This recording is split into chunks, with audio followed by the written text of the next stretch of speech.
have it fixed in the YouTube link? Is that a problem for us Yes, to tape? No problem. that is not a problem at all. So see, I guys, clicked you OK. in YouTube, people in YouTube are like 12 seconds away. So we say something in All 12 right. seconds, they will be there.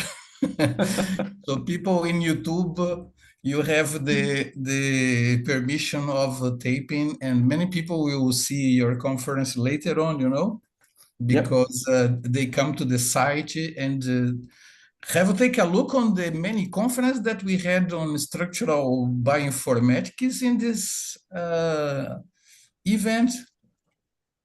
We did not get the AlphaFold people to talk, but we had This EBI is people to talk about AlphaFold recently. yeah, Uh-huh.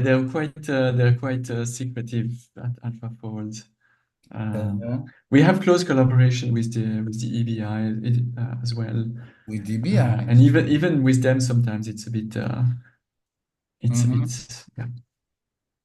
I don't know if we have to sign the agreement with SBI to have fellowships going over there, Rafaela. Do you know if this program insert is still with some money? Brazil had a cut on money for science, but maybe this program will be back again. Well, I mean, we had a really big program, Cap Sprint, right? Mhm. That one, like it's over. I don't know whether it's coming back, but we do have other opportunities. Mhm. Sure. For that program, we had to sign in advance an agreement with the institution, and we signed it with EBI, but not with you guys. So I was thinking maybe if we could get to the business people and sign it, but I don't think that we Yes. will need so far. I mean, if you have students who are interested to join, you should definitely reach out. That Mhm. wouldn't go directly through me, but you can reach out through me or Jay. Uh-huh. Yeah, so And we Rafaela, can don't we can let me see. lie. Our students that are going to come to this conference are very good, aren't they? What do you think, Rafael? Sure. Sure? I invited my whole group, so See?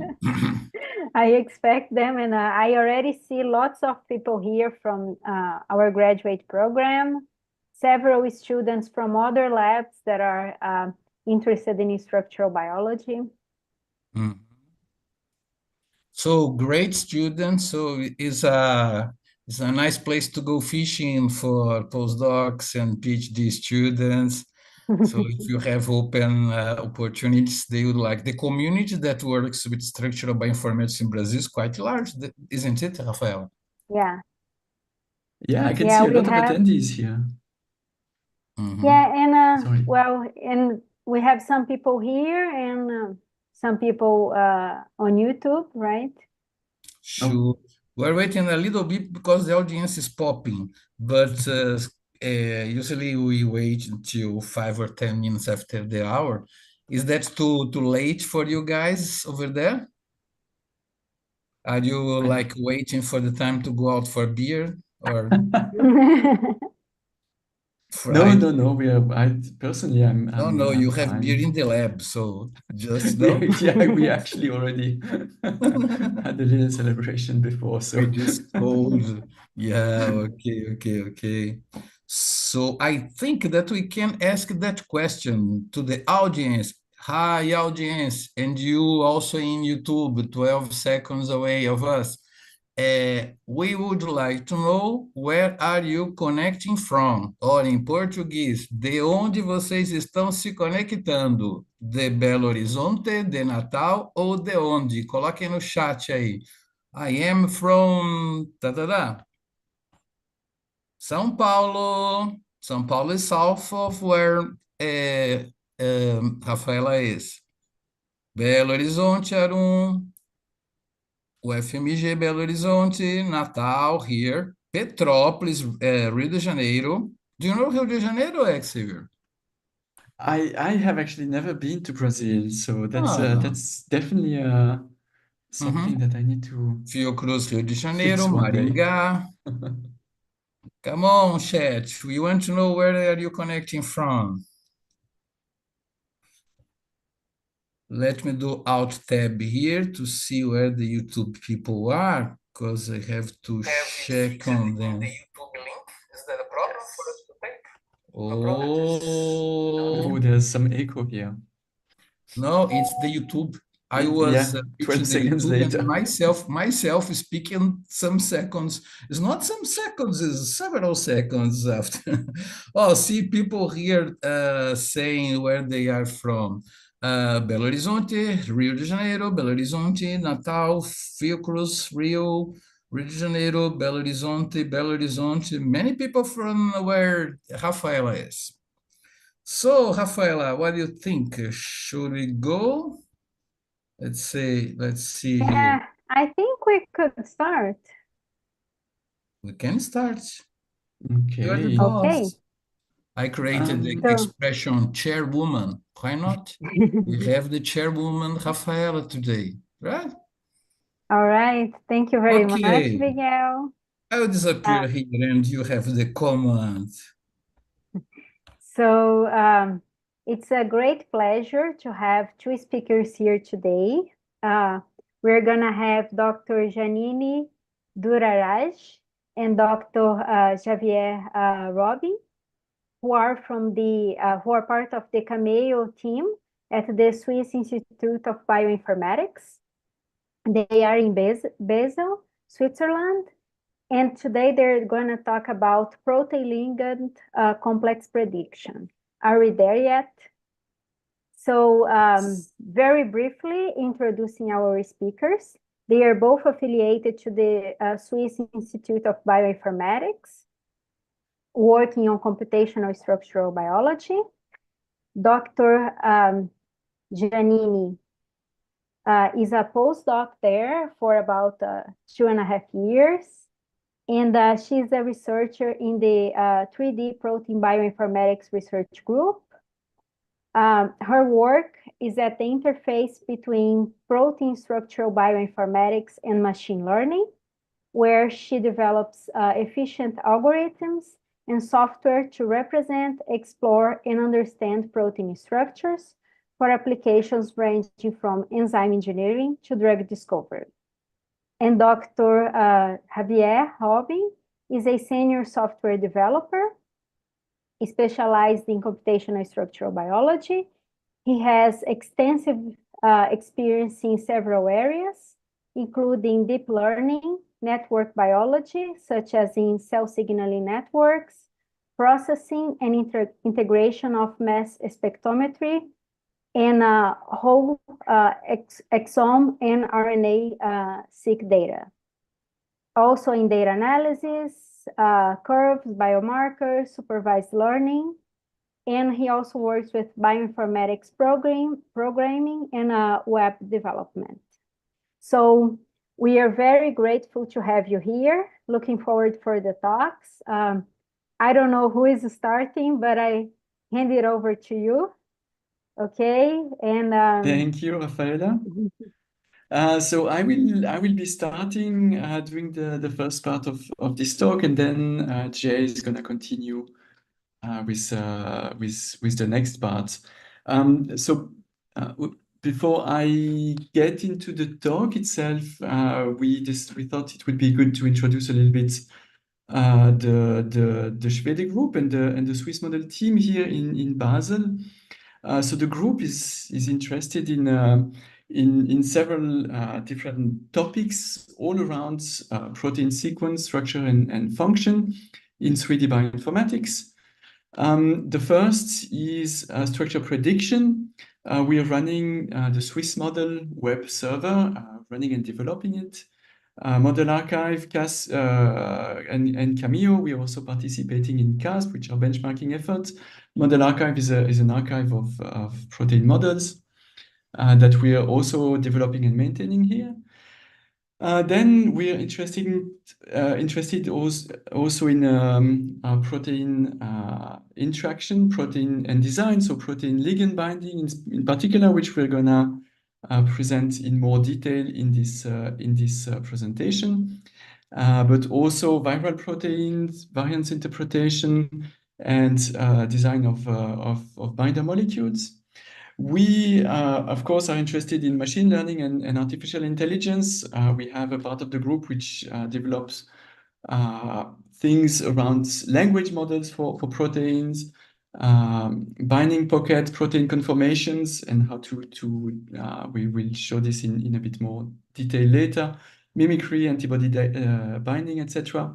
And finally, a fourth part of the group is about protein diversity and classification, and we recently introduced the Protein Universe Atlas, where we basically cluster and group protein and the atlas and show the dark proteome and all the unknown relationships of proteins, looking at novel sequence and structures, and hunting for new families. So in this talk, we're going to focus more on a few aspects. I will introduce protein structures, benchmarking, and our work in protein ligand complexes, prediction, and then how we can assess these predictions with different types of and kinds of scores and predicting confidence of the predictions.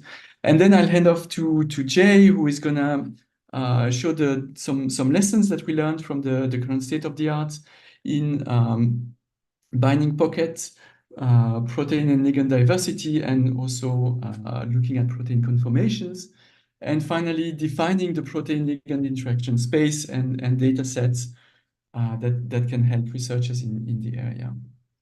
So first, the group is interested in proteins. Why do we study proteins? And I actually like this quote from Arthur Lesk, a known bioinformatician in the UK. In the drama of life, on a molecular scale, proteins are where the action is. And I think that that's quite accurate. Proteins really are the action in biology. And in fact, proteins drive pretty much all biomolecular functions. This is a list of subcategories from the gene ontology for molecular function. And as you can see, basically proteins drive all these functions: cellular processes, metabolism, DNA replication and modification, transcription, translation, intracellular signaling, etc., etc. Everything that happens in the cell is driven by a protein. The protein data bank is a big database that actually records structures that have been experimentally determined. And there's by now about 200,000 protein structures and protein complex structures. And there's all sorts of proteins in the PDB. I'm not gonna, this is too small for you to read, but there's enzymes, plasma proteins, viruses, everything that has a known protein structure ends up in the PDB.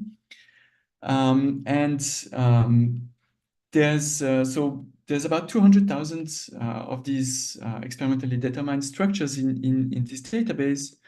But if you look at the grand scheme of things, most proteins actually, and here I have this graph. Over time, you see how many structures there are in the PDB. We're here. There's 200,000 structures. A bit less than 100,000 unique proteins are represented in the PDB.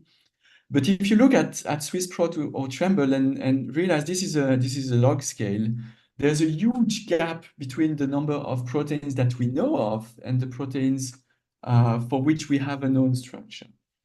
And this is what we call the structure gap. And although the PDB has been growing over time, the structural gap has been growing more and more. And so we need a way to know what is the structure of a protein when there's no known protein structure in the PDB. So why do we need to know the structure of the protein? So this is we know actually from since the 60s and the 70s that it's quite easy. We know a lot of protein sequences, but what determines the function of a protein is actually its structure. And what we also know is that the sequence determines the structure, and not only that, but in reality, we also know that the structure is more conserved than the sequence. So what this means is that you can have two homologous proteins which share a very similar function, and they will have a very similar structure, but they may have diverged in evolution so much that the sequence cannot be matched by standard homology detection methods such as BLAST. And so this we can also use. This means that we should be able to predict, given a sequence, we should be able to determine and predict the structure of proteins. And for that, there are many tools that can predict structures from a sequence. There's Swiss model, which we have been developed in the group since actually 30 years. Basically we celebrated the 30th birthday of Swiss model last year. But many other tools have been developed over time to predict from a sequence the structure of a protein. I only show a few very well-known tools here. Robetta and Rosetta folds have been very successful in the area of de novo prediction when there's little or no homology known for this for proteins. And more recently, I'm sure almost everyone here has heard about AlphaFold 2, which made a sensation 4 years ago by actually being able to predict very accurately almost all proteins in this database of Swiss Protein and Tremble. So being able to predict a protein is one thing, but how good is the prediction, right? So for that, in the protein structure biology field, and in the structural prediction field, a lot of work has been put into assessing the quality and the accuracy of protein prediction methods. And one of the best known assessment is CASP, and that's a competition or an assessment which occurs every 2 years. And if you're interested in structural biology and structural prediction, there's a new CASP which is actually going to start in less than 2 weeks now. That's the CASP 16, so the 16th edition. So it's been running for the last 30 years, and it had a huge impact. This is a plot that shows some measure of difficulty of the prediction. This is something we can kind of measure based on the how many close homologs are present, and basically you can see over the time. So there's been every CASP is labeled 1, 2, 3, 4, and you can see that over time accuracy has slowly been increasing, slowly. And then in the last few CASP, 14 and 15, you see a huge jump. And this is basically AlphaFold, which was shown to be able to predict very accurately any protein, pretty much regardless of the difficulty of the task. And so yeah, basically this CASP experiment was also instrumental in showing that AlphaFold is really an accurate prediction method. Separately, we are running CAMEO, which is an effort complementary to CASP, where we run a weekly blind benchmarking experiment where we use the PDB release cycle. And the PDB release cycle has this interesting characteristic that It is a 4 days cycle, or it's a weekly cycle, but basically on Saturdays they pre-release the sequences of those structures that they will be releasing on the Wednesday as part of the weekly release cycle.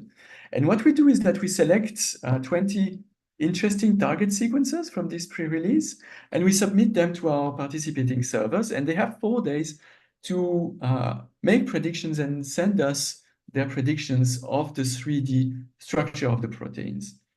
And then on Wednesday, we can immediately compare these predictions to the actual experimental structures that are now released. We have also a small side experiment where we assess, so we ask participants to predict the quality of these predictions. And then we have an evaluation workflow. And so this is a table that we often show to compare CASP and CAMEO. Jay will talk a bit later about a third type of experiment that's of benchmarking experiment that can also be run. Both CASP and CAMEO are blind predictions, so the participants don't actually know the correct and the real target structure, so the structure of the protein. So that basically ensures that they cannot cheat and cheat the predictions. But the similarity ends kind of here. So CAMEO is a weekly and fully automated workflow, whereas CASP happens once every 2 years and is very much a human curated and manual experiment. I mean, it's something very manual with a lot of manual intervention, both in the terms of target selection, predictions, and then evaluation. Everything is very much manual. So CASP is open to human, but also server predictors. Because it's weekly and automated, CAMEO is not suitable for human predictions.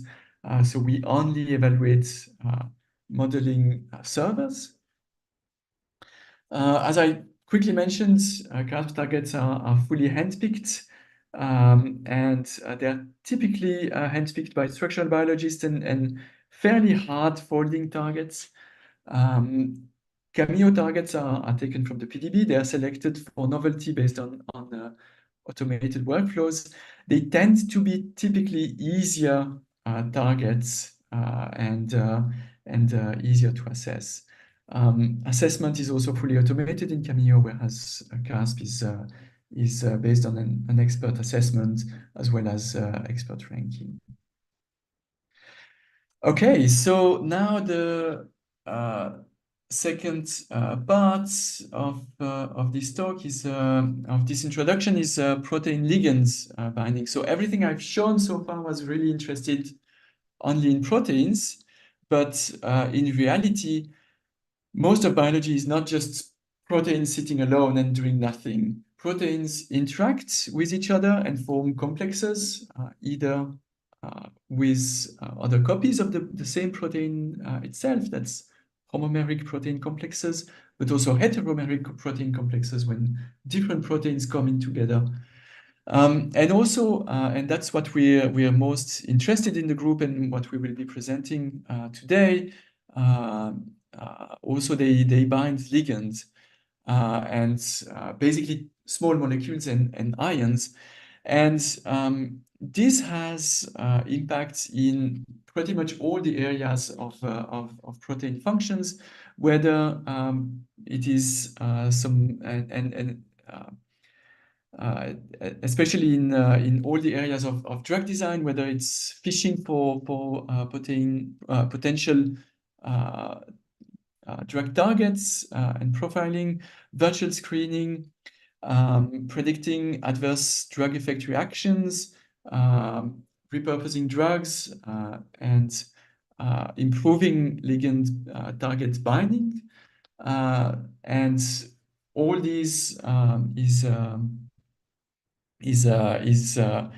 is basically proteins binding with ligands. And so Therefore, it's extremely important to understand and be able to predict how ligands bind to proteins and form protein-ligand complexes. I've already touched a bit, but there's multiple aspects to look for when we look at protein and ligand binding. First, there's the diversity both at the protein and ligand level, and Jay will talk about this more in the later part of the talk. Also, conformational diversity is an area of interest in the group. How do the protein change upon ligand binding?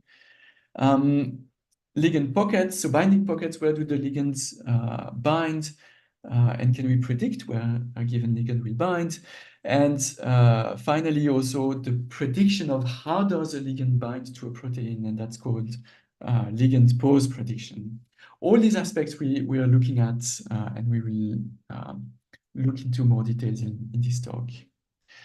So 2 years ago, there was the 15th edition of the CASP experiments. And in this round of CASP, we and a few others introduced a new category, which was the protein-ligand interaction category. And this, for the first time, we looked at how do ligands bind into protein and asked participants to predict binding poses of these ligands. And so this involved Janani and myself, as well as other people in the group.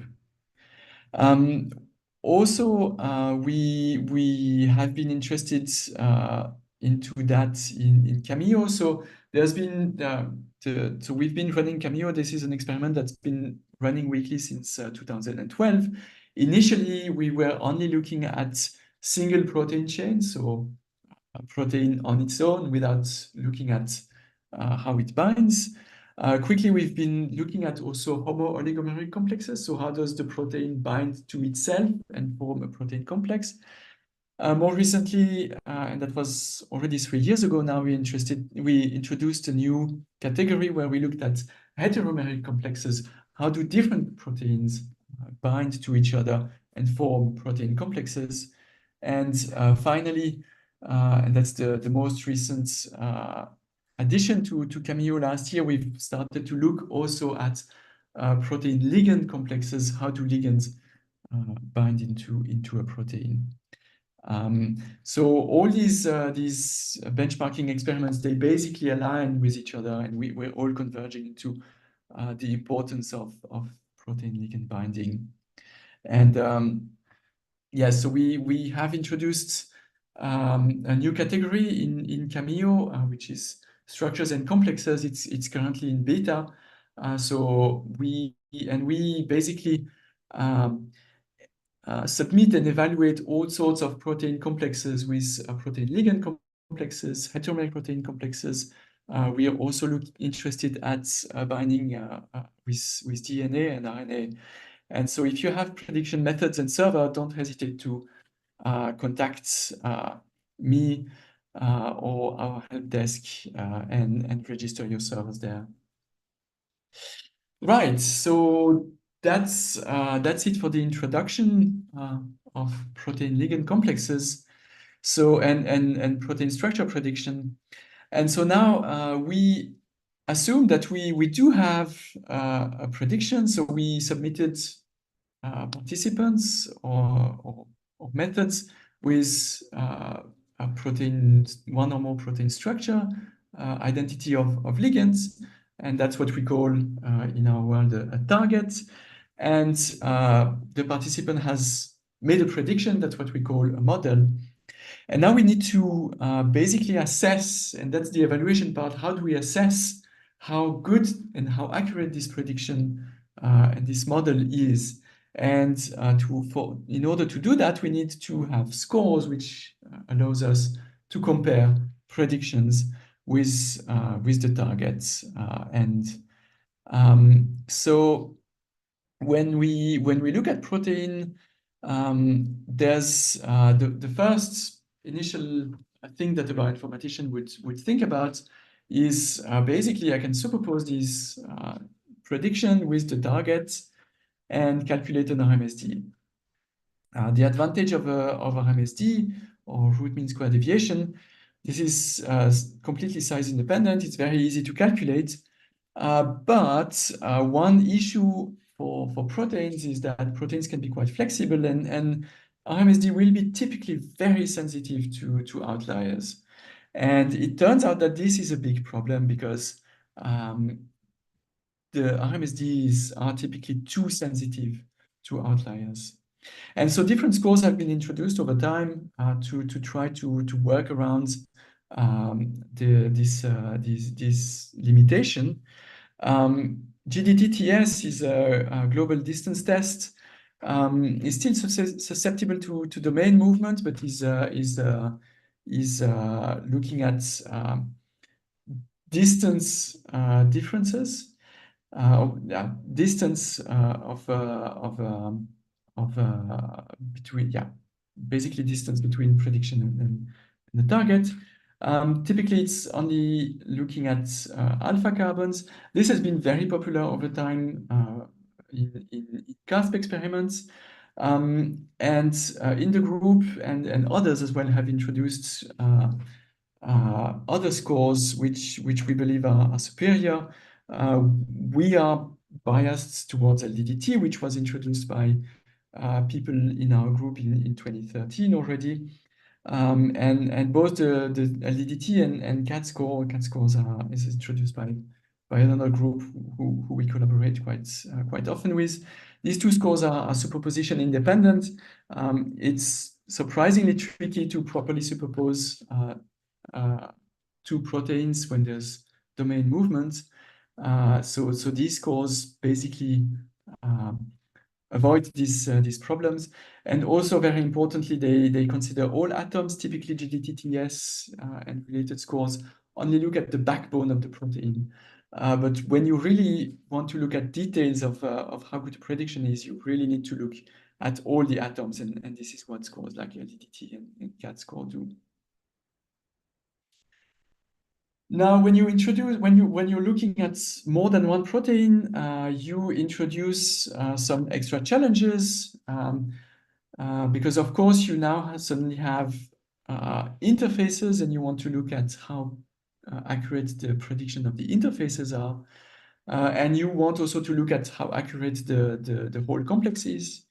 And for this, we have introduced the QS score, which is a score that looks at all the interfaces in a complex. When you have multiple chains, protein chains, one of the big problems that we always run into is that you need a mapping between these chains. So which is the red chain in the model and in the prediction, in the target and in the model. And this is a very non-trivial nightmare, actually, because the number of possible mapping scales with the factorial of n. So when you have a tetramer like this, it's still okay, but very quickly you run into number of combinations which are just untractable. And so Gabriel in the group has been working a lot to try to optimize chain mapping and calculate interface scores very efficiently.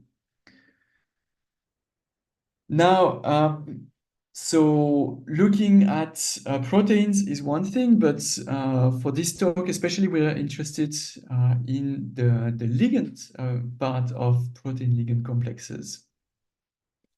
And so for CASP 15 and CAMEO, we had to introduce several scores which look specifically at the accuracy of ligand poses. And so one way you can look at this is first by looking at the binding pocket. So this is the LDDT LP, which we look at and only considers contacts between the residue of the binding sites. For the ligand itself, we introduced basically here ligands are typically small, and looking at RMSD is correct again. But one issue that remains is superposition, and we looked at how to compute the superposition which is needed to calculate the RMSD. And we've introduced this binding site superposed symmetry corrected RMSD, where we establish the binding site in the target structure, extract it from the model, superpose, and then we can calculate a standard RMSD. One thing to keep in mind when looking at RMSD of small molecules or of any molecule actually is that there are symmetries. So for instance, if we look at this ATP, at these two ATP molecules, and you try to think of this oxygen atom here, it could be any of these three atoms in the model. And so when you compute this RMSD, you have to actually take into account all the permutations of these oxygens in order to give a correct and optimal RMSD. And finally, the last score that we introduced is the LDT PLI, which is this LDT score looking at protein-ligand interactions. And so it's specifically looking at contacts between the binding ligand and the protein binding sites. And these LDT-PLI and BZ-RMSD are two scores that we think are the more interesting to look and assess ligand poses, and they have some very specific aspects which each of them assesses a bit differently, and I wanted to quickly go through a few of the differences between the two scores. So in these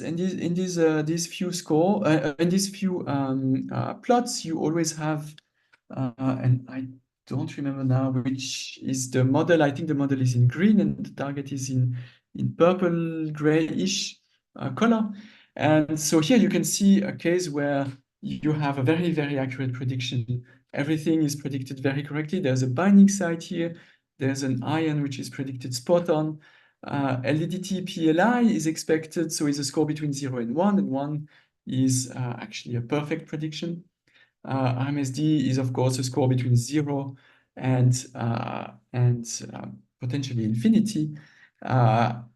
Anything below 2 angstroms for RMSD is typically considered a good prediction. This is an outstanding prediction at 0.02 angstroms. And then we have some different predictions. Here we have a case where the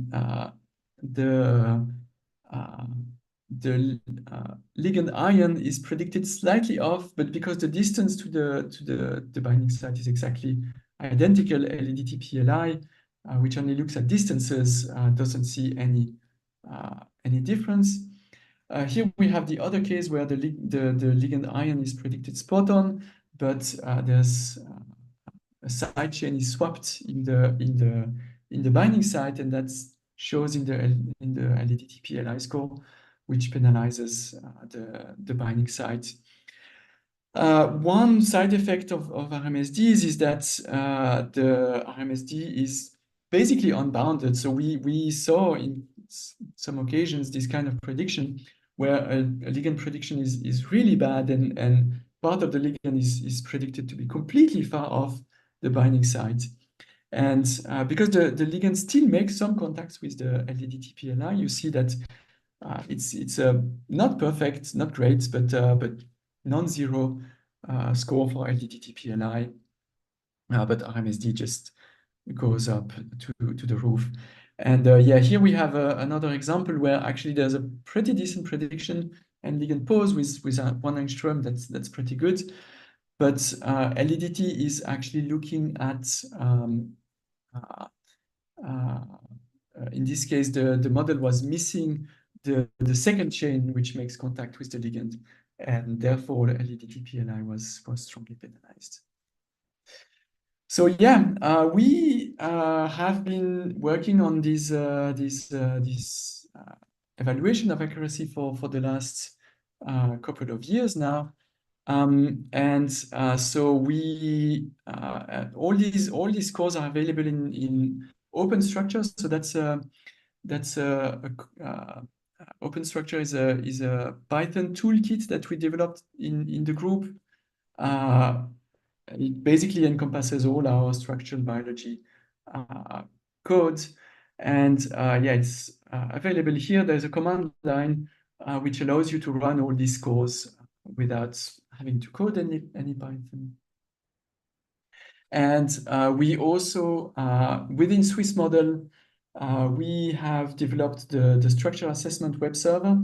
And this paper has been published just a few days ago. So don't forget to check it out, where we describe this web server, where we provide as a service assessments of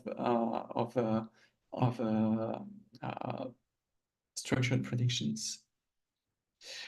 The last thing that I want to mention is the assessment of the assessment. So in the field of structural biology and in others as well, but this is something that is very often missing in predictions. We ask participants to evaluate what they think is the quality of their prediction. And so basically here we have a few examples of predictions which are of various accuracies reflected by the LDDT. And so we have a very good prediction here, a medium quality prediction with some parts which are not very accurate, and a low accuracy prediction here. And one thing we typically do is that we ask participants to predict how well their predictions are going to score, and we then compare these predictions of accuracy, and we call that with the actual accuracy that we find in the evaluation. And we call that self-assessment or model confidence. And this is a very important thing. BLAST wouldn't be useful if it didn't have an e-value. And so whenever you develop a prediction method, I think it's very important to think, how am I going to communicate to the users of this method how accurate I think my prediction is? Because we think that a prediction without an accompanying predicted accuracy or quality of the prediction is basically a useless prediction. And that's all I had to say about assessing predictions. And with that, I will let Jay continue with the lessons that she learned from the state of the art. Thanks a lot. Yeah, so I will just ask you to go to the next slide whenever. Yeah, I see there's something in the chat. Is there anything important? No, go ahead. Oops. Sorry. Okay, yeah, so I will talk about some of the lessons that we've been learning from benchmarking and trying to set up how to benchmark protein-ligand complex prediction methods. And so there's a lot of different kinds of methods out there. You can go to the next slide. Oops. Thanks. So from quite a long time ago, there has been physics-based methods for basically docking small molecules into protein structures. So that's where you have a protein structure already, and you have a small molecule, and you want to see where it fits in. And there you can use physics-based methods like autodock VINA and things like GLIDE to try and get that small molecule in and see where it fits. More recently, there have been deep learning methods that are trying to do similar things. So there are deep learning methods which also do rigid docking, so where you have a protein structure and a small molecule, and you try to predict what that small molecule would look like inside the protein structure, as well as methods for co-folding or flexible docking, so where you maybe don't even have the protein structure, you just have the sequence and the small molecule, and you want to see how they would fold together. Or you have the structure, but you think that the pocket will move, so you want some flexibility in the pocket area. And so we kind of wanted to see how would we be able to assess if there is something like an AlphaFold moment in this field with deep learning for protein-ligand complex prediction. And so, next slide, please. Michelle and Andre in our group set up this automated pipeline for benchmarking joint protein-ligand complex prediction. So this makes use of a lot of the scores that Xavier was mentioning. So given an input protein and ligand, it performs this kind of rigid docking using physics-based methods as well as deep learning methods, and then compares the predictions to the target, so to the true structure using the scores that Xavier mentioned. And then we put all that together and try to get some ideas of which kinds of tools work well for what, how are the scores looking, basically how is the field looking for protein-ligand complex prediction. And so from this, we learned a couple of things. Next slide, please. The first one is that predicting the ligand pocket, so where does the ligand bind, is actually quite important for a lot of these tools. So for physics-based docking tools, if you have an idea of where the pocket is, then you tend to get much better results. So this is the LDD-TPLI score across a small data set of protein-ligand complexes where we assess these methods. And essentially in the lighter colors, if you do blind docking, so where you have no idea where the pocket is and you just tell the tool, you figure out both where the pocket is and how the ligand looks there. And the darker color is where you tell the tool where the pocket is and it just tries to figure out how the ligand looks there. And so you see that there's a huge jump when you have some pocket information for these tools where you can give this information. The deep learning tool that we compared to didn't have an option to provide such information. It can only do blind docking, but you see already that on this data set, and I'll come a bit more to that a bit later, but on this data set, it performs well even without this extra knowledge. And the pocket itself is actually not so difficult to predict as the pose. So given a protein, there are a lot of tells, a lot of structural features that kind of set apart the pocket. So you're able to determine like this part of the protein looks like a ligand binding pocket quite easily. Okay, next slide, please. The next thing that we discovered, and which actually a lot of people have been noticing as well, is that you really need a representative data set to be able to properly evaluate this kind of prediction, protein-ligand complex prediction. So here you see in the brown the first data set, which is actually this PDB bind time split test set. So it's a set of 360 or so protein-ligand complexes.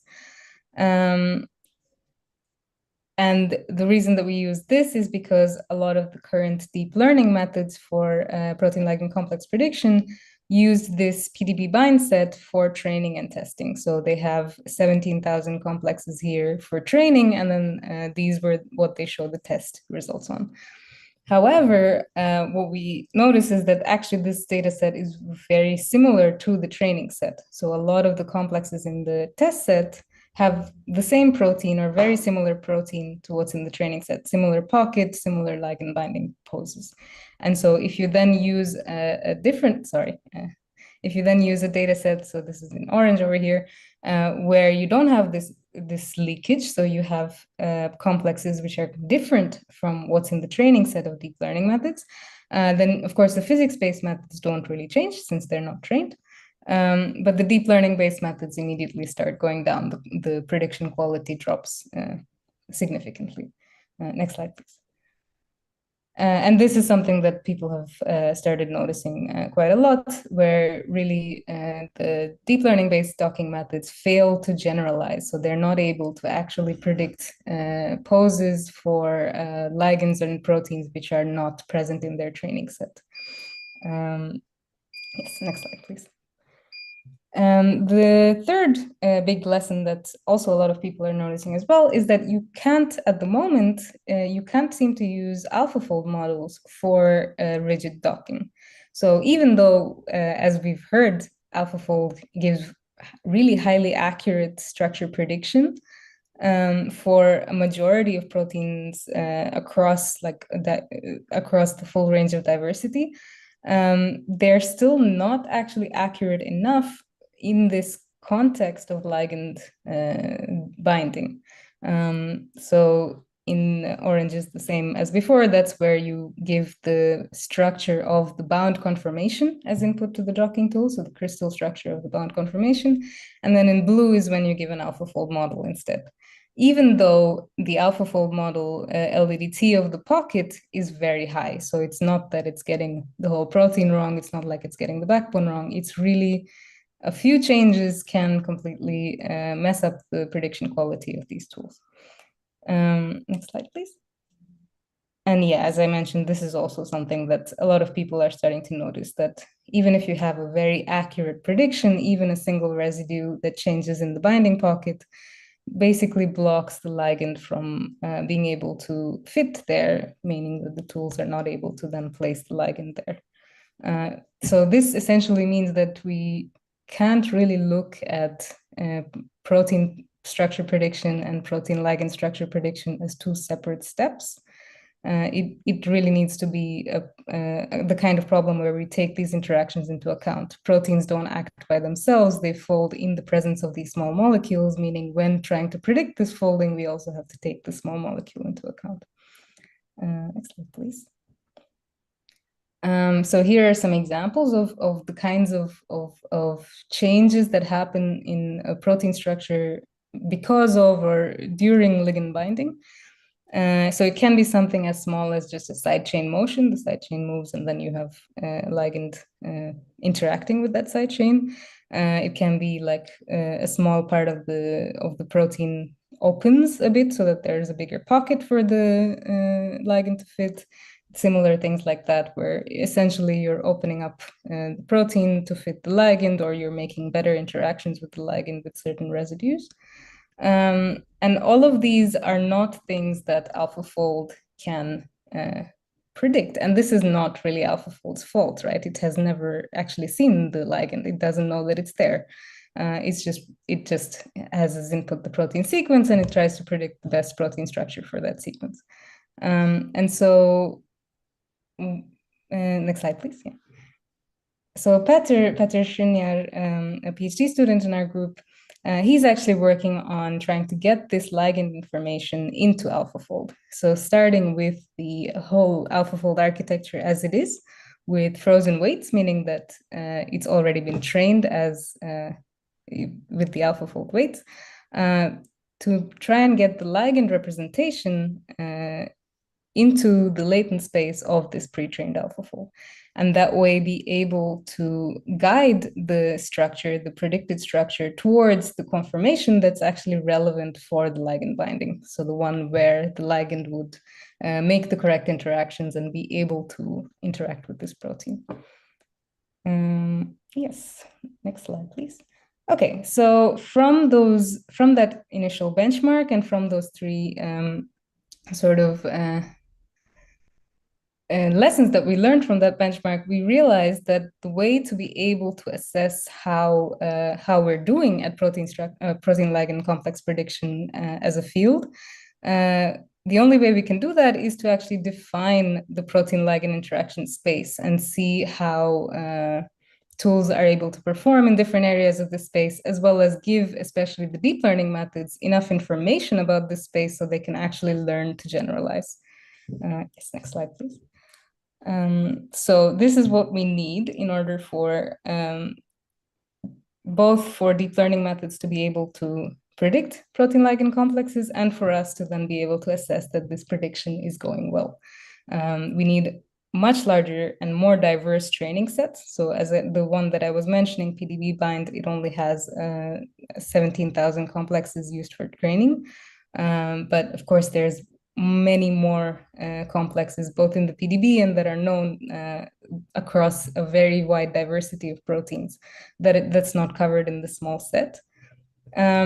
And we need representative test sets, so benchmark sets that cover different areas of protein ligand interaction space, so we can tell if, for instance, maybe physics-based methods do well on these kinds of complexes, maybe deep learning-based methods can do well on these kinds, as a user, as someone who's, for instance, working in drug discovery or drug design, where you have a protein of interest or a ligand of interest, you want to know which of these tools would actually work for my protein or my ligand.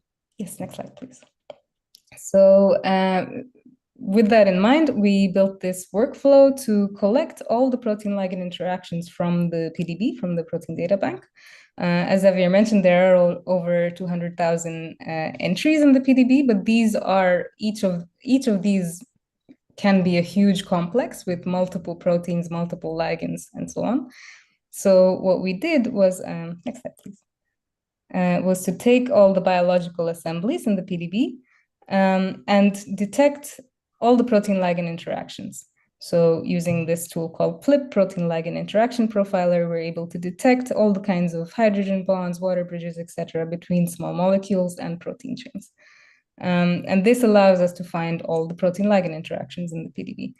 And then we combine this with the information. Oh, yeah, sorry, this wasn't. No, you can go back. Sorry, I forgot that slide. So you can actually see this yourself for your protein of interest.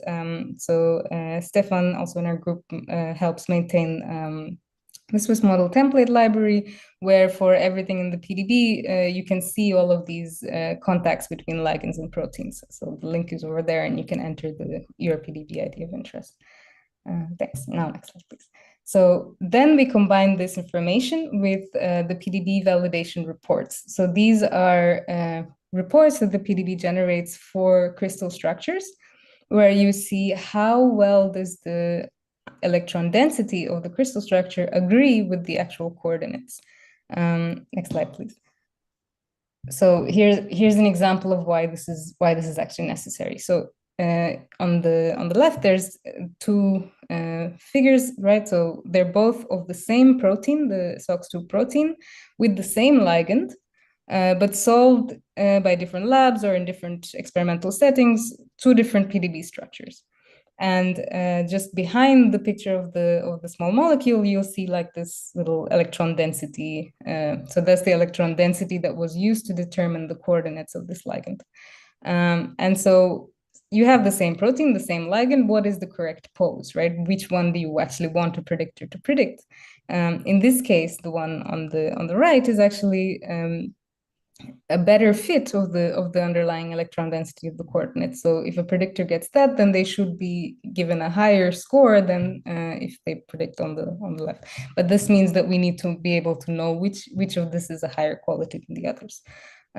So for this, we came up with a bunch of criteria on these validation reports to be able to judge how much can we trust the ground truth, what we're using as the target when doing the benchmarking. Next slide, please. Okay, so now that we have actually over 1 million protein ligand interactions that we could extract from the PDB as of this month, a lot of this is going to be redundant. It's going to be the same protein, the same ligand interacting in the same way, maybe a different chain, maybe like it's a homomeric complex and you just see the same interaction again, or there is actually a very different ligand binding to the same protein. We need to be able to tell these apart. So for this, we need to be able to compare all of these different protein ligand interactions across the PDB. So we have two similarity measures that we came up with for this. One is the similarity of the pockets. So using fold-seq, we could align the structures of all of these proteins, and then we check where is the ligand in each of the proteins, and then see how much of the pocket residues are actually shared between the two protein ligand complexes that we're looking at. So that gives us the similarity of the two pockets. Next slide, please. And then since we also have from PLIP the interactions that the ligand is making with the protein, we can compare how similar are these interactions. So are both of these ligands making hydrogen bonds in the same way? Are they both making water bridges in the same way? So this way we're able to tell if the pocket is the same and if the pose is somewhat the same because it's making similar interactions with the protein. Next slide, please. So here are some examples of what this kind of thing allows us to do. So we're able to distinguish different kinds of protein ligand complexes. So on top, we have exactly the same protein. The pocket is also the same, but you'll see that the ligand makes different kinds of interactions. So the ligand, the PLI kind of similarity would be low, while the pocket similarity would be high, the protein similarity would be high. And the one example on the bottom, you see it's actually, again, the same protein, same pocket. The interactions are the same, but if you had just looked at the ligands by themselves as molecules, they look completely different. But they because of the flexibility and because of of the kinds of atoms that they have, they're able to make similar interactions with the protein. And so using these two similarity measures, we're now able to cluster the entire protein-ligand interaction space. We're able to see how different is, for instance, an apple structure, a structure without the ligand, how much does it change compared to the hollow structure of the same protein with the ligand. And because of this way of clustering, we can actually now split this huge data set of protein-ligand interactions into training and test sets for deep learning methods, where the test set will now contain different kinds of interactions than what's in the training set. So if a deep learning method is able to generalize on this training, by training on this set, we'll be able to tell because it will be able to predict completely different interactions than what it's seen before. And from the CASP and CAMEO perspective, this means that every time a new complex comes out, we can see how difficult is it or how novel is it in terms of what we've already solved before. And this would add to the kind of target difficulty that's been quite established in the at least the protein structure field, but not so clear in the protein ligand complex structure field. Yes, next slide, please. Okay, so this was the sort of grayed out part in Xavier's slide. So now we have these three kinds of benchmarking efforts. There's CASP every 2 years, human curation, and human assessment. Targets are handpicked, so they can be quite hard because they're picked by structural biologists who know their targets and they know that they're probably novel proteins or proteins and conformations that have not been seen before. But of course, this means that you can't get quite a lot. Every 2 years, you can't get hundreds of thousands of targets like this. Then you have CAMEO, weekly, fully automated evaluation, which allows basically anything that comes out in the PDB, almost we're able to score it and assess prediction.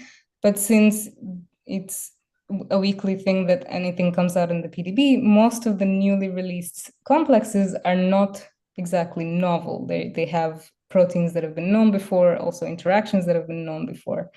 So they're typically easier. It's not that every day that there is always a very difficult or novel target being released. And so this third track of benchmark sets or representative benchmark sets is specifically for this purpose of method development. So it's not blind in the sense that it is protein-ligand interactions that are in the PDB already. But it's controlled in that the training set is defined. So methods train on that training set, and then the test set is defined and they test on the test set. So their method has not actually seen the ligands in the test set. It's sort of at will. So essentially, whenever a method developer wants to see how well their method is doing or try to improve it and see how things change, they can then, of course, test on this test set. A lot of things are automated, curating the data, doing the splitting and scoring and evaluation. And because of this ability to cluster across the whole PDB, we can select diverse targets. So we can select for diversity and make this set that tries to cover more of the protein-ligand interaction space in a way that we can actually get an assessment of how well methods do across this space. Yeah, next slide, please. Okay, so we covered quite a lot of topics. We covered how to assess, so evaluation of protein-ligand complex prediction, then also how diverse they are in the protein data bank, so the diversity of these kinds of interactions. We talked a little bit about the quality, like we need to be able to trust what we're using as the target or the ground truth. proteins don't act alone. So a lot of the binding and so on is mediated by conformational changes. So having a protein structure prediction on its own doesn't necessarily mean that you're able to get the conformation that's relevant for binding. We talked a bit about how to compare proteins and protein-ligand complexes with each other. Yeah, and quite a few more things, but I think this covers the major challenges that we saw in the field and how we tried to address them. Yeah, I think that's it. And yeah, this is everyone who was involved, especially, of course, the Schroeder group, a little subgroup inside the Schroeder group that we call the Picky Binders. We're collaborating with Vant AI and NVIDIA in order to make this last benchmark set of the training set and the test set idea into something that machine learning practitioners can more easily use. And the SIB and the University of Basel. Yeah, thanks a lot. Oh, thank you so much for the talks. They're great, very interesting, lots of topics. I would like to tell to everyone who is listening to us, please feel free to write down your questions, either at YouTube or for those who are here in the Zoom, also you can write in the chat. So for now, I will start asking some questions, and as we get questions from the audience, we'll go to them.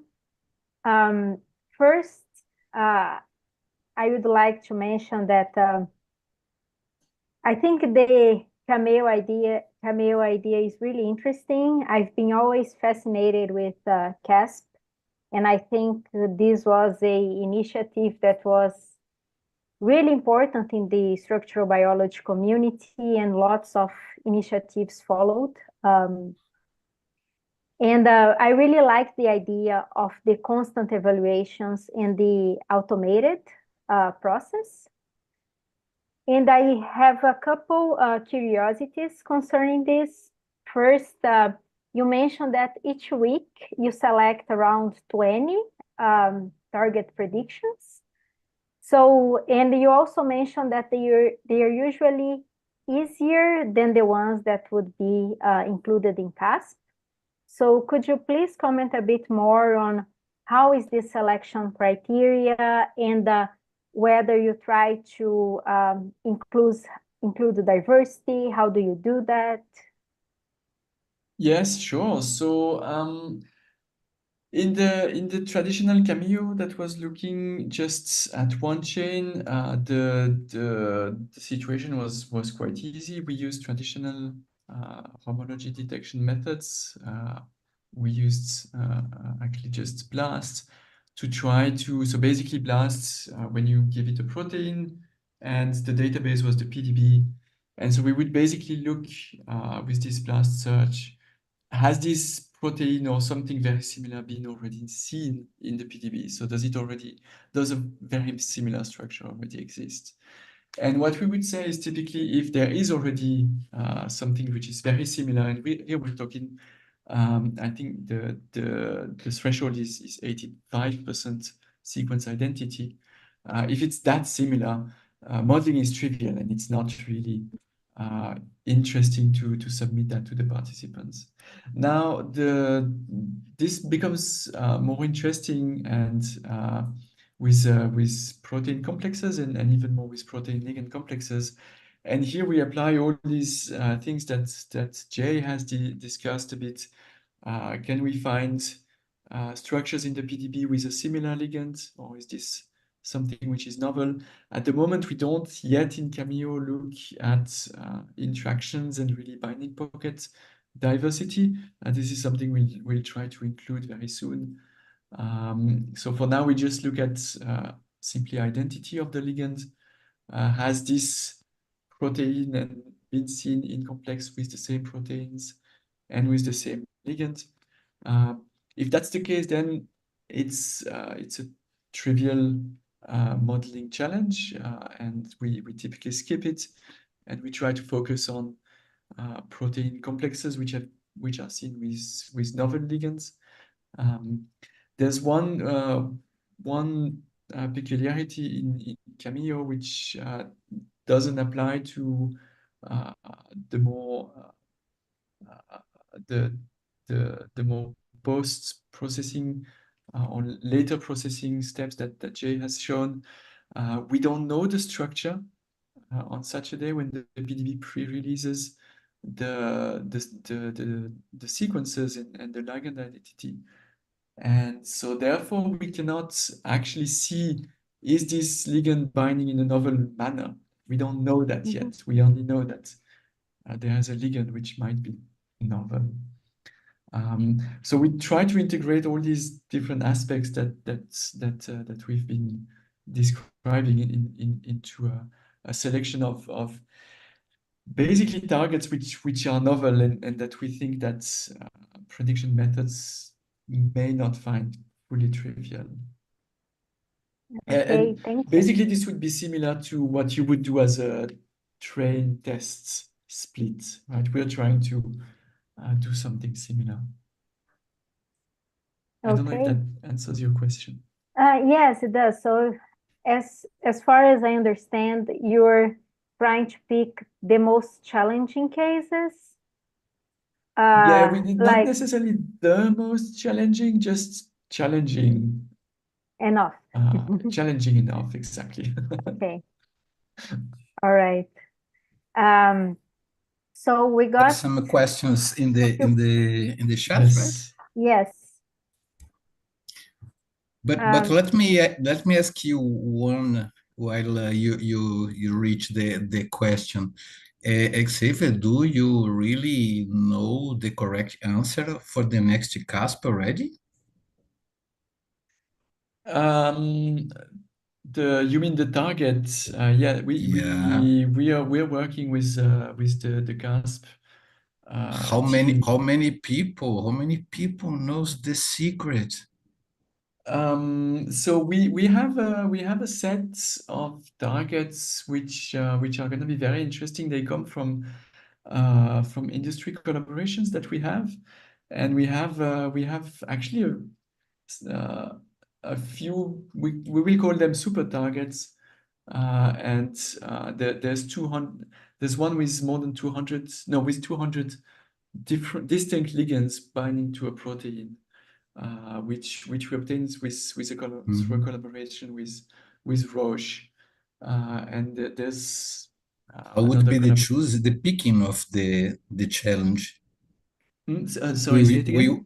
Will you select one for the competition, right? No, so the idea is to actually send all of them and let participants predict a large number of ligand binding poses big and affinities. Yes, yes. The goal is to be quite challenging, so it's also challenging in time and managing the effort over the 7 months of the competition to be able to return predictions in the end on time. Okay, so a few questions from the audience. Dr. Laurent Dardenne, who is the developer of Doctor software and web server, has a couple questions. First, so he thanks for the very interesting talk. We have lots of comments. Thank you for the great talk. And then he asks, do you think that traditional explicit molecular dynamic simulations could help to obtain more and more diverse training data for deep learning methods? And following that, do you think that traditional explicit solvent molecular dynamic simulations... Oh, no, sorry, the question is just repeated. So it's only one question. Yeah. I would say definitely yes. So this is actually something that a lot of people in the field are also moving towards, is to try and basically augment the kind of data that we have with molecular dynamics or other kinds of methods to be able to capture some of this flexibility that proteins have, especially in the cases where you don't have you have really rigid crystal structures only in a few poses, for instance. Then you would want some more of the intermediate, plausible intermediate states of these proteins. So I would say yes. Yeah. Okay, thank you. It's difficult to produce. I mean, in general, with molecular dynamic simulations, you often need to have a lot of in-depth knowledge on the system to get something that's meaningful and at least biologically meaningful. But this is also something that, you know, especially for deep learning methods, sometimes even if the data is a bit noisy or not exactly correct, it can still help a lot with the training. So it's like a balance. Yeah. Okay, May I thank ask you. a connected question? What about the scoring along molecular dynamic simulations? We have some demands to see the docking, okay, but we want to see if the docking is permanent or if the ligand will flow, it will run away. Do you have any proposals for how to measure this? Usually I do RMSD, but without aligning the peptides, just the distance from the peptide in several poses. What would be the best, or could you develop an approach to measure that, a software or whatever? I think, for instance, some of the methods that Xavier mentioned already could be adapted for this, right? Like, for instance, if you have a different set of frames of the protein and the ligand, you can apply LDD-TPLI and see how many interactions are actually changing across or being lost across the frames. If the ligand is then moving away, or if it's actually stable, then the interactions are maintained. But there is not such a software like that would say, well, this amino acid is always binding to this part of the ligand, etc., along with the simulation. Do you think that someone could develop a software that would tell this straight from the dynamics? I don't know if I have like a clear answer. I know that Jerome in our group does things like this. So, but I think that it is like if you have a software like Flip, for instance, that does this on a frame, on a static protein ligand structure, then Sure. you just repeat that on all the other frames. That's the one But that I. But this did not reach the server level. Like I send the dynamics and then the interpretation comes. Oh, Not that I know. Do not you know yet, not Xavier, yet. anything like that? What about Xavier to build a Swiss No, I don't know of any contact? like this. It's also difficult to things which would be difficult to automate is how do you even interpret that, right? You if you want to automate, you need somehow a way to define what is the interesting interaction, and that sounds non-trivial to me. Oh, I trust that the first interaction is the best that I got, but then if this is constant or not along dynamics, it could be a good piece of software. That is Okay. true. Okay, so we have a few questions from students from the bioinformatics program. So first, a question from Janani. She mentions that it's a question about protein modeling, that we know in general that viruses have a smaller genome and consequently a smaller number of proteins compared to humans and other animals. But some of their proteins perform a large number of functions. And we know that proteins have a determined sequence of amino acids. So her question is, how difficult do you think it is to determine the tertiary structure of viral proteins, considering their adaptability to the structure of which they interact? Yeah, this is actually like a very close question to some of my research. Viral proteins are quite difficult to predict the structure of. Also here, there was a huge leap with AlphaFold for sure, but even with CAMEO, we see that especially for viral protein structures, it's still lagging behind the prediction quality compared to eukaryotic or bacterial protein structures. Partly because of this, partly because a lot of those are promiscuous, so they are quite flexible in their conformation depending on the function that they're performing, but also because viruses in general have this tendency to evolve very fast. So the sequence changes quite quickly while the structure still manages to maintain the at least the structure needed for the function. So it's a really difficult task. There have been some improvements with the recent methods, but it's not solved for this field at all. Yeah. Okay, so still from this student, she asks about your experience, and you already mentioned some of your work, but then one question she asks is whether there are any changes in the methodology that you are applying to model these proteins. So some of the push towards this being able to incorporate ligands and other kinds of molecules into the system to do this kind of complex modeling, for me, at least, some of the motivation comes from viruses, because that's kind of the change that we need, is to be able to model the whole complex all at once with everything in the environment and not as a single protein. Okay, thank you. Xavier, do you want to comment anything on this question? I don't know if I have much to add. So yeah, of course, we are of course interested in viral proteins in Swiss model and yeah, they are difficult to predict. Okay, thank you. So Angie, also a graduate student in our program, says it was a great presentation and asks whether there are methods or way of differentiating receptor-ligand interaction for the same protein but different conformations, whether agonist or antagonist, and what would be the minimum differences for this differentiation. So to differentiate the conformations that bind to agonists versus antagonists. I must say I haven't looked at this specific one in detail. I mean, we've been basically categorizing all the protein-ligand interactions that we could find, but this would basically need like a data set of known agonists and antagonists to be able to compare what are the differences in the interactions between them. Very interesting idea. I haven't done it though.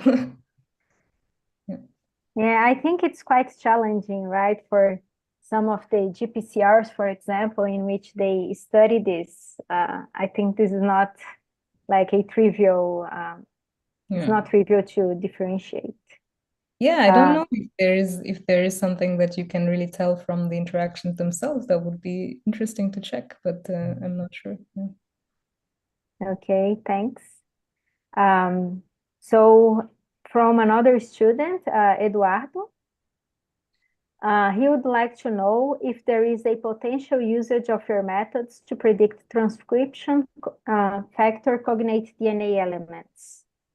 It could, I think, or he thinks it could prove difficult due to how large a ligand it would be.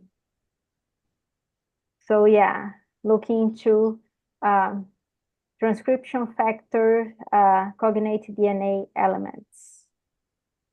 So I would say the data is definitely in the PDB, so it should be possible. So the PDB contains protein and DNA complexes. And so there are going to be transcription factors bound to DNA that you can learn things from. But this is also very challenging, right? I mean, in CASP15, at least, I remember that the nucleotide protein prediction was still a pretty big challenge in the field. And not so much because they are big, but also just because they are very regular. And you need to really get it right and get the right interaction with the right nucleic acids. That's challenging. Okay. We have another question from Lohan Dardeni. Could you comment on how to consider ligands that bind with multiple binding modes to the same protein binding site using deep learning-based methods? Yeah. Have you looked into this? Yes, in the sense that, for instance, DiffTalk or methods like this, which have a generative component, so a generative deep learning component, they specifically try to handle the situation because you can generate multiple poses for your complex, and ideally you would be generating one binding mode and then another binding mode in your poses. From an evaluation perspective, also this is really important. We should be able to, for instance, if there is a complex where the ligand binds with two different binding modes, if a predictor predicts one, and we have as target or ground truth the other one, we would say that they are wrong, right? Like we shouldn't be doing that just because it has a different binding mode, which is also correct.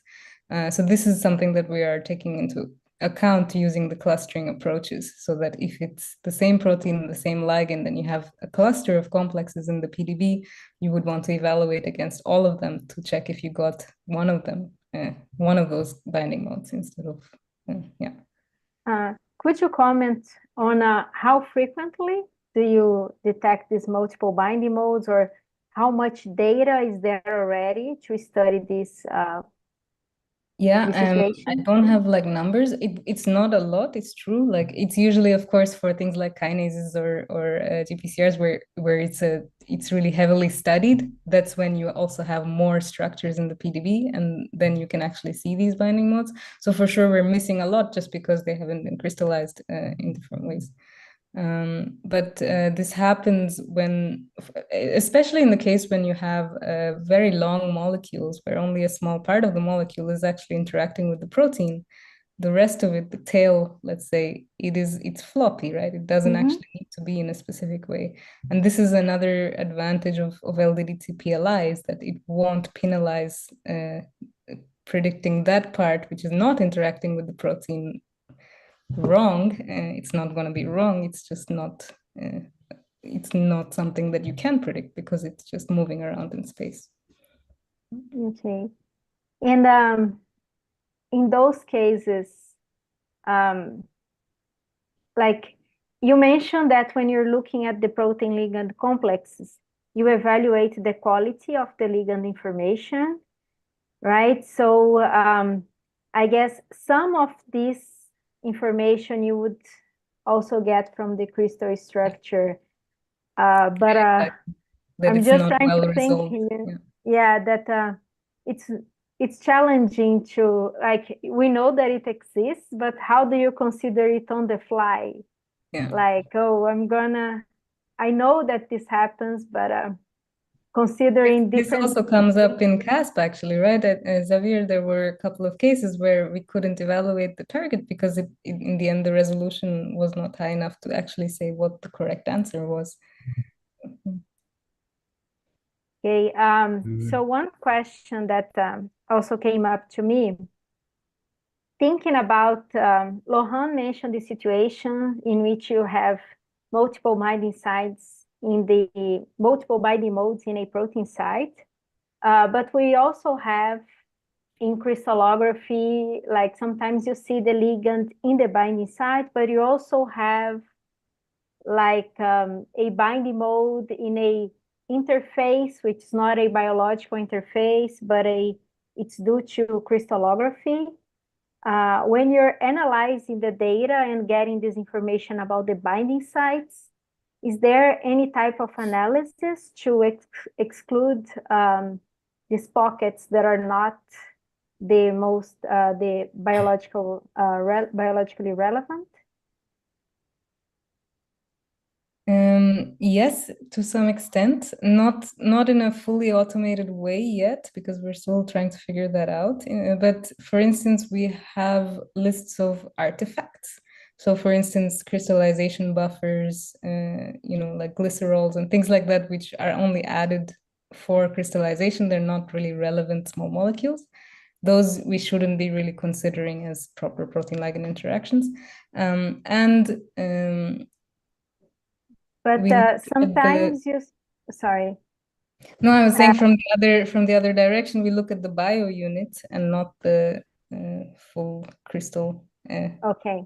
Tracking, so, because sometimes you have the ligand, like it's really the same ligand also in the interface, right? Yeah. So yeah. But at this point, I should not. We're not doing that, I think, in this project, but we have a collaboration where we, in the framework of the Elixir 3D Bioinfo, where we do look at these crystal contacts, right? Contacts which only occur in the crystal. There are some methods to try to predict whether a contact that you see is a crystal contact or not. It's there. I'm not entirely sure at this point how automatable they are, so this makes it a bit difficult to run on a very large scale. But I know that Gerardo in the group has been involved into this analysis. thank you.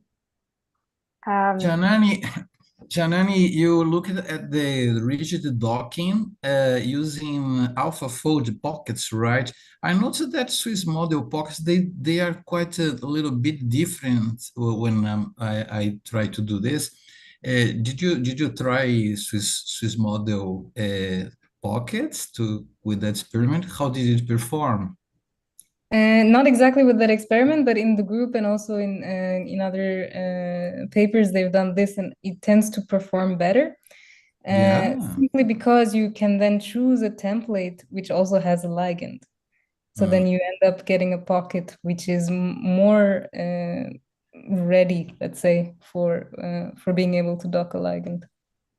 I understand. And what about some 30 seconds of molecular dynamics to see if it adjusts to the AlphaFold prediction? Yeah, people have tried small molecular dynamic simulations for relaxing AlphaFold structures. It's still been quite inconclusive, I would say. Again, it's the thing with molecular dynamics. You kind of need to know the system to do it correctly. So it's not something that can really be done on an automated scale that works, as far as I know. Yeah, so a general consensus in the hands of Swiss model is that we tend to do really only the minimal possible relaxation of the model, really just to avoid clashes and this is also a lesson from CASP. Any more relaxation, simulation, anything that you try to do on top quickly tends to actually make the model worse. So that's something we're very careful about doing. And what about the future? Do you think that like Zhang Lab and all those people will give up developing the softwares because AlphaFold is the thing and that's it? How do you predict we the already know future? it doesn't work for this yet, so. Yes, yeah. Okay. It's What basically about it's basically opened all these new areas, right? Protein interaction, protein-ligand interactions, DNA, RNA. I think that the second could be CI tester. Did you try it? CI tester? No, we've been yeah, the Zhang Lab iTester, it has some developments that combine what AlphaFold does. I think that they have now the iTester. What I like the most with iTester is that there is a big server in Texas. You submit the job to the server in Zhang's lab, and then this huge computer works it and sends back to Zhang's lab. So what would be the future of prediction with AlphaFold? Do you see many servers available to people to run without installing, etc.? Like it would be a Swiss AlphaFold server thing? So in reality, we were surprised in the group in Swiss model, but there's never been as many users of Swiss model since yeah, we had recently a peak of usage. We've never seen so many users, and so we were expecting AlphaFold to tank what the number of our users, but it's But absolutely not the the case. approach that you have in Swiss model, providing a server through the web, is not common in It's AlphaFold world, right?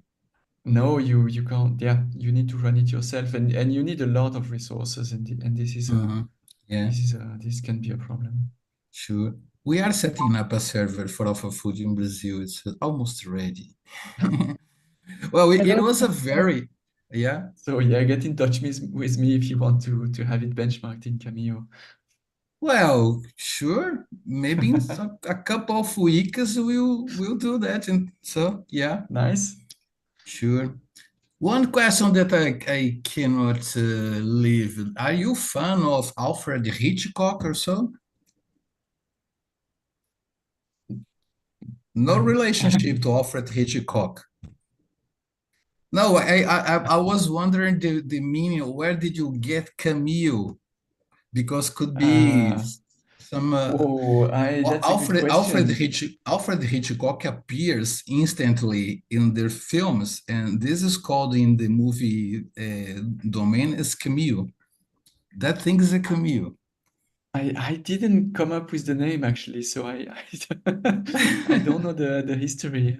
There had to be a CA like CASP, and then I guess someone You has. should investigate because once in those seminars there was a pig with a enterprise attached to the pig, and we wanted to know why the representation of Cromwell is a pig with enterprise, and then we had the full explanation. So Camille, you don't have a good I'm sorry, I don't explanation know for the why. explanation. Yeah, you should have Camille. Yeah, I thought it was related to Alfred Hitchcock, but could be the imprinting that a rock does in the sand or whatever. So that was very quite curious to know about that.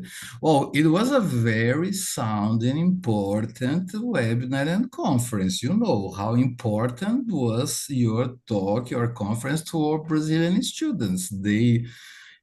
Most of them are linked to structural bioinformatics. So having you people talking here was great. For somehow, Zoom was asking ID, and today we got 80 people. Many people had to go to YouTube. There were more people in YouTube than here. I think that it was asking the ID in the beginning, people went to there, but it was a great success, and we thank you a lot for your talk here and being with us this afternoon, right, Rafaela? Was that important? Yeah, thank you so much. It was really great.